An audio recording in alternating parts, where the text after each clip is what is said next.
U.S. lawmakers take aim at the banks as it grills JPMorgan executives about the multi-billion-dollar losses. I'm Philip Yen in Washington. And I'm Michelle McCory at the NASDAQ market site in Times Square, New York. The Dow ends its 10-day rally as consumer sentiment falls to its lowest level in 15 months.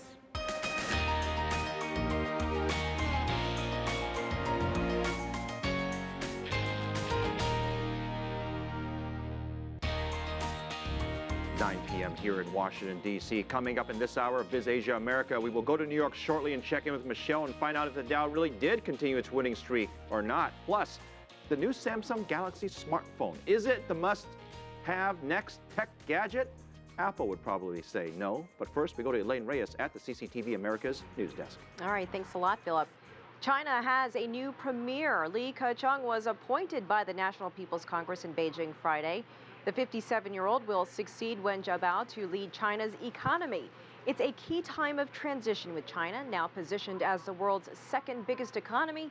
We'll have more from Beijing coming up. It's been 2 years since the conflict began in Syria. Those 2 years have taken a dramatic toll. 70,000 people have died and more than 1 million have left the country. We'll take you to a refugee camp in Iraq to show you what life is like for those survivors. A new superbug is spreading at an alarming rate across the U.S. and the U.K. Health officials are warning of a powerful new bacterium that's resistant to most antibiotics. We'll take a look at the major outbreaks in the regions and talk to a medical expert about what steps are needed to combat the spread of this new deadly superbug. Those stories are coming up, plus our top story tonight. The U.S. has changed its missile defense plan in response to threats from the DPRK. I'll be back in 30 minutes with more. For now, Philip, it's back to you. Elaine, thank you very much. Back to business. U.S. bank JPMorgan is under the microscope again, this time with U.S. senators asking questions about JPMorgan executives at a hearing. Lawmakers are questioning whether the lender and the so-called London whale regarding the scandal and the losses there. Risky trades in its London office ultimately cost that bank $6 billion and triggered fresh calls for tougher financial regulations. Rosa Kazan reports. Friday's Senate hearing came a day after a scathing congressional report that accused key executives at the largest U.S. bank of ignoring risks, misleading investors, and hiding the losses. Our findings open a window into the hidden world of high-stakes derivatives trading by big banks. It exposes the derivatives trading culture at JPMorgan that piled on risk, that hid losses, that disregarded risk limits. The bank lost $6.2 billion in trades by the so-called London whale, a trader who was given that nickname because his trades were big enough to move the markets. Former Chief Investment Officer Ina Drew, who stepped down amid the scandal, said she didn't feel she bore any personal responsibility and instead blamed the losses on executives under her watch. Some members of the London team failed to value positions properly and in good faith. They minimized reported and projected losses and hid from me important information regarding the true risks of the book. But the Senate said JPMorgan executives intentionally ignored the risk controls that are meant to prevent financial disaster and taxpayer bailouts. It is unsettling that a group of traders made reckless decisions with federally insured money, and that all of this was done with the full awareness of top officials at JPMorgan. This bank appears to have entertained, indeed embraced, the idea that it was, quote, too big to fail. JPMorgan Chase CEO Jamie Dimon did not testify on Friday, but the report could taint his reputation and that of the bank, seen previously as the safest and best managed bank in the country. It could also step up pressure on Dimon to resign and support fresh calls for stricter regulation on Wall Street. Rosa Kazan, CCTV, Washington. So here we go again, more questions. Is more regulation needed to control the banks, and do the banks remain too big to fail? Joining us now is Bart Naylor. He is the financial policy advocate for the group Public Citizen. Welcome back to the show. Thank you very much. Where do we begin here? I thought this was resolved.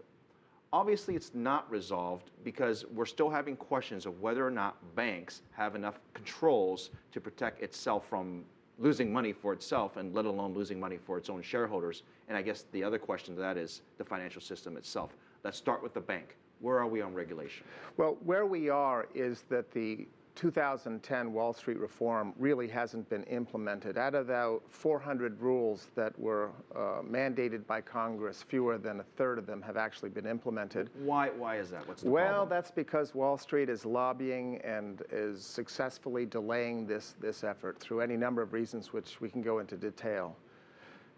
You know, it's very frustrating because the financial system is obviously needed. It runs the economy, whichever country you're in. And after the financial crisis, regulators came together. Central banks came together. We talked about new capital rules, making banks stronger so that they wouldn't fail. But this is an example, the London Whale, you talked about this before we went on the air. This happened after the crisis. That's right. Does that mean that we can have all the rules in the world, but if there's no one to enforce the rules, or if the bank doesn't enforce the rules, these rules really don't matter? Well, what came out from the report issued last night and the hearing today is that we may be dealing with fraud. We know that the bank lost $6 billion. We know they admit that they made egregious mistakes. Now, what we're finding out through 9 months of investigation by the Senate Permanent Subcommittee on Investigations is that there was manipulation, perhaps, of the actual numbers. There was deceit. There was lying to shareholders. And the company went radio silent with the regulators themselves for roughly 2 months, mandated by the CEO itself. That's what came out in the last 24 hours. More investigations likely from this? Well, I assume there'll be litigation, if not regulatory action. All right, let's talk about the banks in general in the United States. Are U.S. banks today better off than they were 5 years ago? Yes, by a few percentage points, but not radically better, because most significantly, they remain terribly undercapitalized. And what do I mean by that? That's the amount of shareholder money that is at risk and is blown through if the companies do badly. And right now, it's still roughly 3%. It's as if you put 3% down on your house. And if home prices fall and by 3%, then you're out of your house. You know what's frustrating is I covered the financial crash in great detail during that time period, although I'm dating myself here. And there was a lot of talk about this too big to fail. Yes. The banks today, in terms of size, are just as big, if not bigger than they were back then. What's gone wrong with this theory? Well, unfortunately, in my opinion, Wall Street still has enormous influence over Washington, and so they have successfully delayed the needed reforms, even on the issue that I've just mentioned. Are you blaming the banks, or are you blaming Washington? I'm blaming Washington for being overly influenced by the banks, yes. What's the solution? Well, I mean, if we step up to 30,000 feet, then the solution is to take money out of politics. But we have a system in Washington that is paid for by the system we have, where Wall Street enjoys this influence. There are about 12 of me, i.e. consumer or public advocates out there arguing for reform. There are 3,000 or 4,000 Wall Street lobbyists. At today's hearing, for example, there were the JPMorgan witnesses. There were 3 dozen JPMorgan attorneys right behind them, 3 dozen of them. As somebody that's watching from around the world, among our viewers, our global viewers, and we look at the U.S. financial markets, we see the headlines every day. The system is better, confidence is back, the economy is booming. What about the banks? But not the banks. What's wrong with the banks? Well, the banks have proven, JPMorgan in particular, that they are too big to manage, that even Jamie Dimon himself, even the senior management, and they confessed this today, did not realize what was going on. What is wrong is that they have literally gotten so large. And just to insert, we learned a month and a half ago that they are now too big to jail, too big to take to trial. Okay, well, we're going to have to leave it there. Bart Naylor, thank you very much, financial policy advocate. It's frustrating because if the economy is recovering and the banks are still dealing with this and they don't seem to be healthier, at least according to you. Thank you very much for joining us. Coming up next on Biz Asia America, we will take a look at Wall Street's close as the Dow's winning streak. 10 down? Well, 11, maybe not so much. We'll look at inflation as well for the U.S. So check this out. I'm scrolling without actually touching the screen. It's one of the new features from Samsung's Galaxy S4, and we'll show you more later in the show.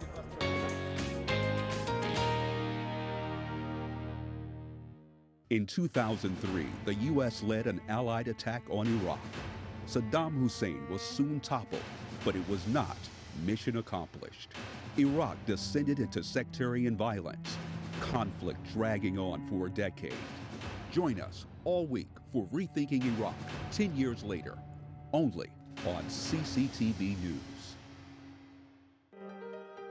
In a business world of information overload, we strip away the complexity and confusion to give you the essence of financial news. Pure value. Biz Asia America.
We are CCTV America.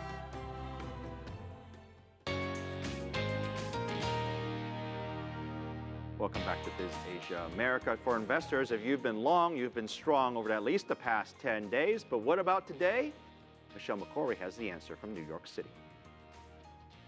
Thanks, Phil. Before we get to the markets, we're going to focus a little bit on consumer price index, that's inflation, and a surge in gasoline prices pushed the U.S. consumer price index to its biggest rise in 4 years. But despite that rise in fuel costs, there was no sign of a pickup in inflation. The Labor Department says the CPI gained 0.7% in February, and that was the largest gain since June 2009. Gasoline prices made up for 3/4 of that increase, but the Federal Reserve is expected to dismiss that rise as temporary when they gauge the economy's health next week. Now on to the markets, Phil. They snapped their winning streak today. The Dow ended its 10-day rally. The S&P 500 closed just a few points shy of its record closing level, and the Nasdaq dipped into the red. Weighing on the markets, a disappointing consumer sentiment report. The Reuters University of Michigan Index of Consumer Sentiment for March unexpectedly fell, raising worries about the impact of higher income tax rates. The index was at its lowest level in 15 months. The consumption sector is the biggest component of U.S. gross domestic product, so the data is often seen as having a big impact on the market. Now, on the corporate front, Samsung unveiled its Galaxy S4 smartphone, but Apple fans and investors, they just largely shrugged off the launch. Shares of the iPhone maker gained over 2.5% today. Shares of Carnival Cruise Line sank over 2% after another one of its ships experienced technical difficulties, forcing the company to fly home stranded passengers.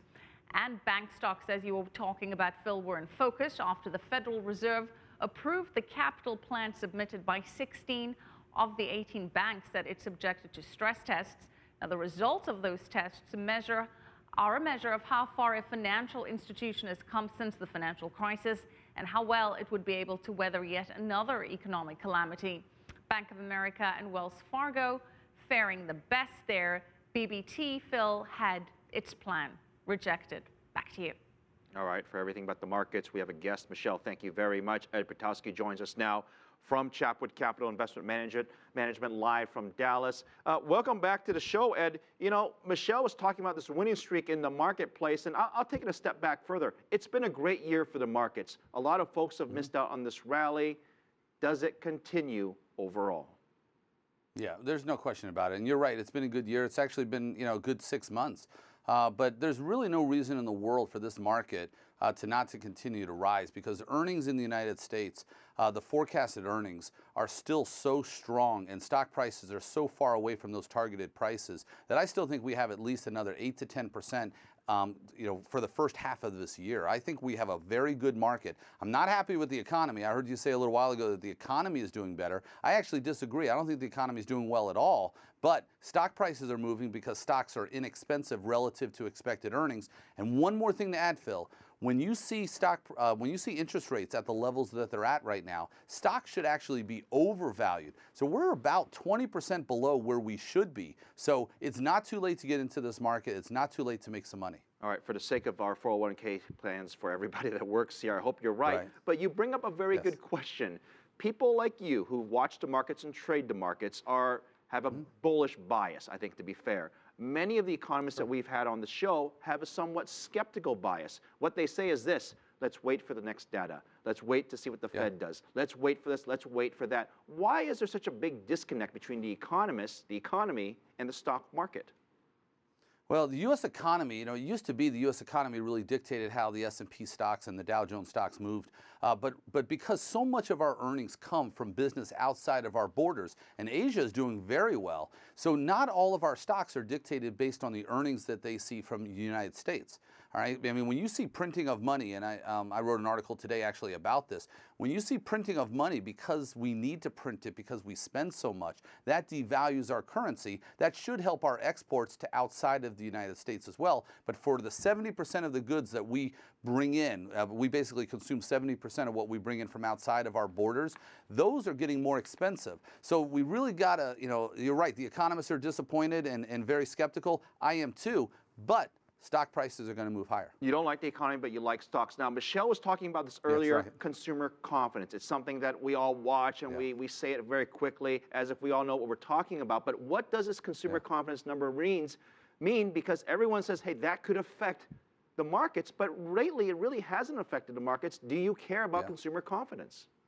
Yeah, not at all. I don't care about the consumer confidence at all. I care about investor sentiment.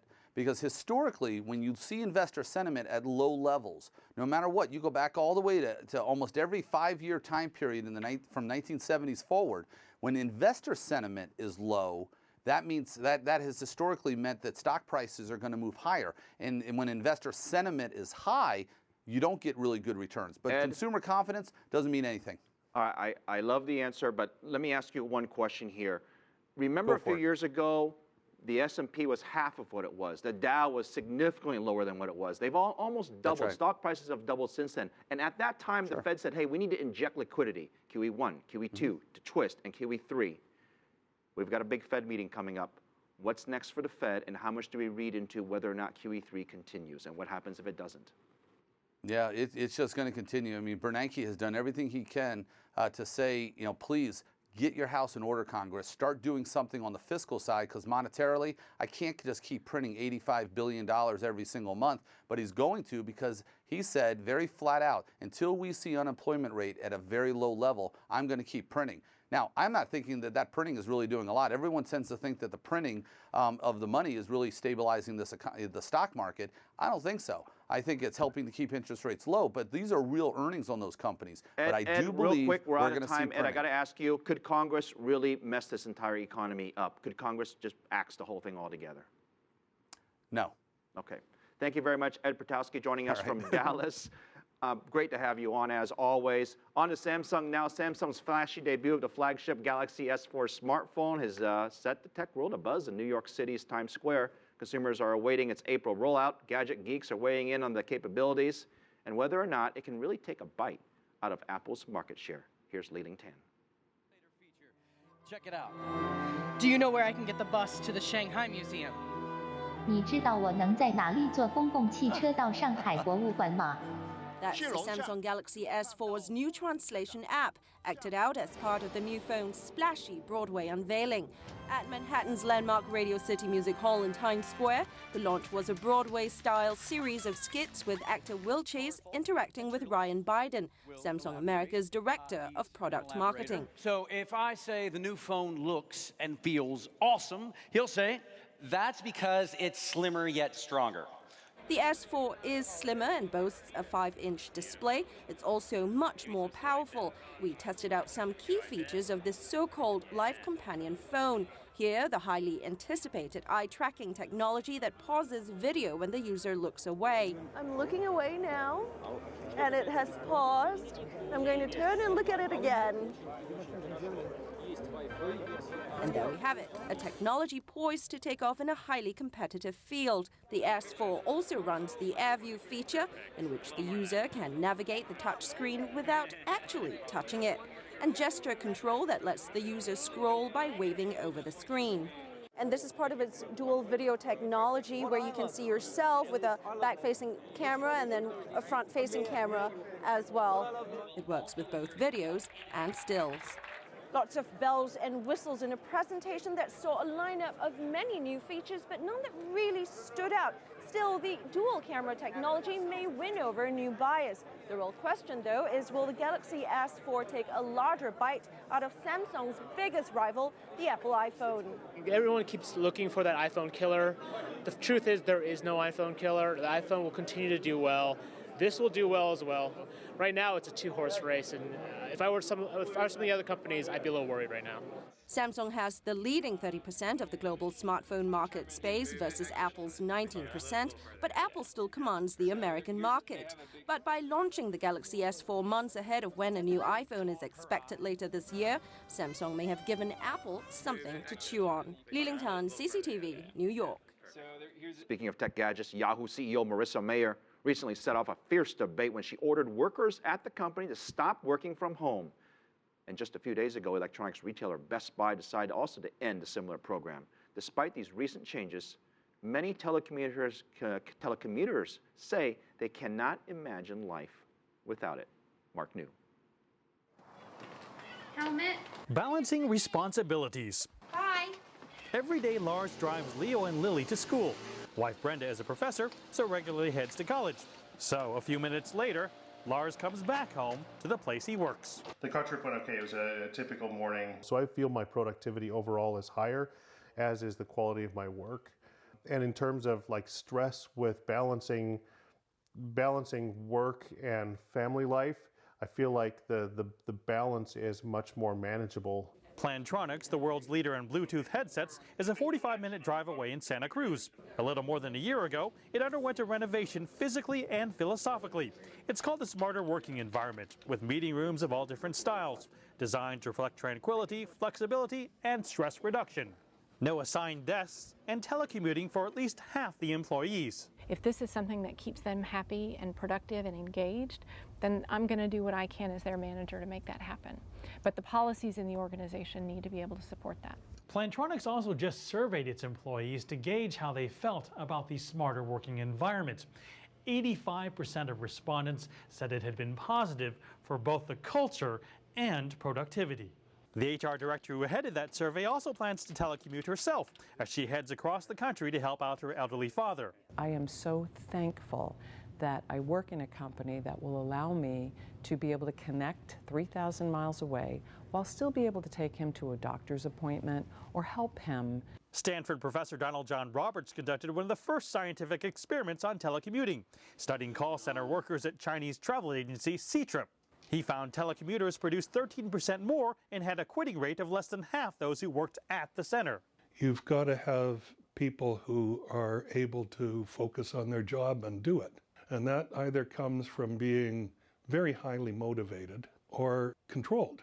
Roberts says in the past decade in the U.S., telecommuting has grown by nearly 40%. Mark New, CCTV, Santa Cruz, California. Coming up next on Biz Asia America, St. Patrick's Day is coming soon. We'll look at the occasion and how it's a real moneymaker for Ireland's tourism industry, and also what St. Paddy's Day is without alcohol. We'll travel to Canada and how its beer makers are working around tough government laws on alcohol sales. We're back in just a moment.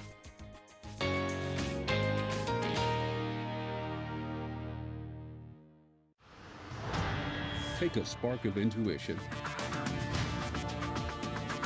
and a helping of inspiration, a dash of contemplation and a heap of experience. Add a good handful of character, then turn on the heat.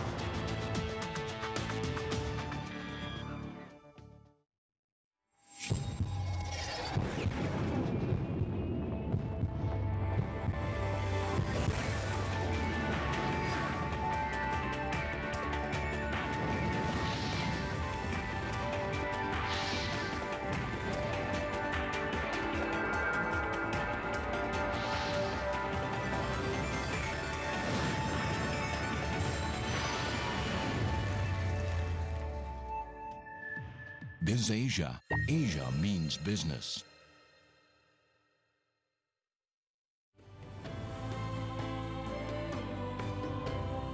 We are CCTV America.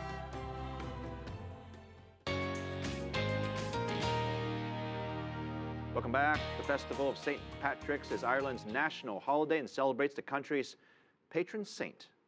But countries around the world are joining in the fun as well with their own Irish celebrations. Ireland is gearing up for a surge of tourists with the global tourism drive. Laura Sexton reports from Dublin. Tourism is worth €3.5 billion to the Irish economy, employing 200,000 people.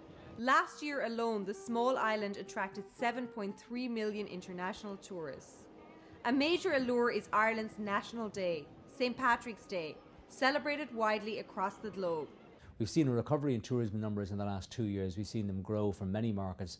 For example, from longer haul markets such as China, India and out in Asia, we've seen record numbers of people come to Ireland in the course of 2012, and we expect to see that record again in 2013 being broken. But St. Patrick's Day comes at a great time of the year. St. Patrick is our patron saint, and to have a national day where countries around the world stop everything, have parades, civic leaders, toast your country, is something that many other countries are green with envy about. The government is spending €35,000 on a global greening initiative that will see major landmarks and iconic buildings worldwide go green on March the 17th. Starting 4 years ago with the Sydney Opera House, the greening has now expanded internationally, with over 50 buildings going green this year, including for the first time the Pyramids of Giza in Egypt and the Christ the Redeemer statue in Rio de Janeiro. I think we would normally bring in over 120,000 international visitors, but this year with the efforts with all the tourism agencies and the marketing that's gone on around the world and our own marketing for St. Patrick's Festival, that's going to be a lot bigger. To coincide with celebrations, the government here is pushing trade and enterprise globally. Around St. Patrick's Week, it's a particular opportunity where we have a huge concentration globally of ministers leading delegations into various countries, including the US. And we have planned over 150 business events to coincide with the visits of 19 ministers to 21 countries. Here in Dublin and across the world, the Irish are using St. Patrick's Day festivities to drive tourism into the country and to get people to come and invest in Ireland's recovery. Laura Sexton, CCTV, Dublin. From Dublin, we head west to Canada, where beer producers are brewing up a storm. Tough restrictions on alcohol sales, though, are forcing smaller breweries to get creative. Christian Yo explains. Ontarians appreciate a drink. A beer is coveted here, perhaps because it's harder to come by. Licensing laws are stiff. The retail sale of beer, wine and spirits is tightly controlled by the provincial government, which operates its own chain of shops known as the LCBO. We're drastically underserved compared to the rest of the world, and it's not that we don't like our beer.